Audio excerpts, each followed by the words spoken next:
Bonjour à toutes et à tous. Cette année, Veolia célèbre ses 170 ans.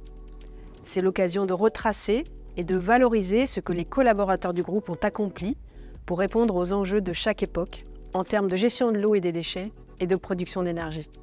Nos métiers sont maintenant reconnus pour leur utilité et ils sont au cœur de la transformation écologique des territoires. Alors, à notre tour, nous devons relever de nouveaux défis que je résumerai en 3 mots: régénérer, décarboner et dépolluer. Nous avons déjà commencé et cela nous a permis cette année encore de remporter de très beaux contrats.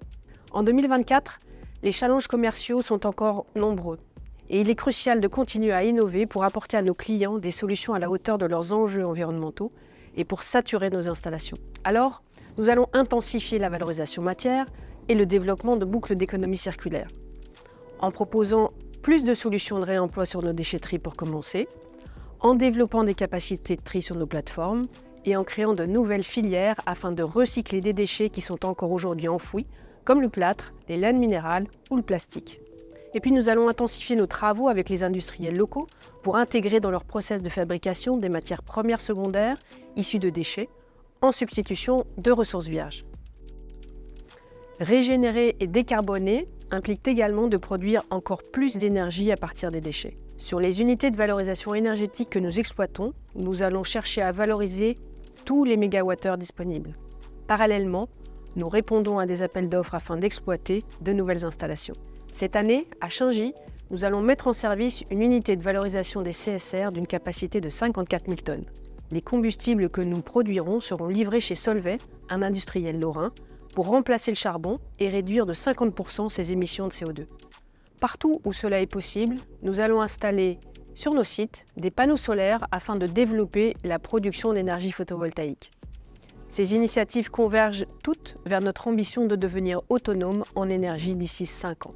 Pour réduire l'impact environnemental de nos activités, nous poursuivons la transition vers une flotte de véhicules plus verte. Partout dans la région, nous optons pour des motorisations alternatives, adaptées aux ressources des territoires, à l'image des transports du feu ou de l'offre de collecte 100% électrique et décarbonée proposée à Rennes Métropole. La défense de nos positions stratégiques et la saisie de nouvelles opportunités commerciales sont essentielles à notre croissance. Pour y parvenir, nous renforcerons nos fondamentaux métiers et encouragerons la responsabilité et l'initiative, tout en tirant parti du potentiel immense de notre collectif. J'insiste sur ce point, notre collectif intermétier, interpôle et avec les services supports a un potentiel énorme.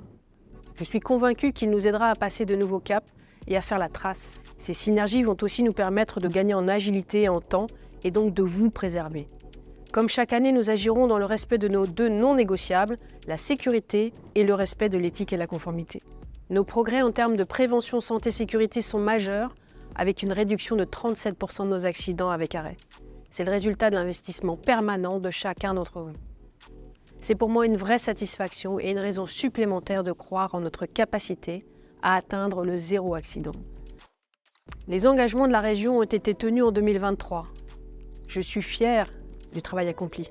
Je suis fière de vous et vous remercie sincèrement pour votre professionnalisme et votre engagement. Une nouvelle page s'ouvre et je vous souhaite à toutes et à tous une très belle année 2024.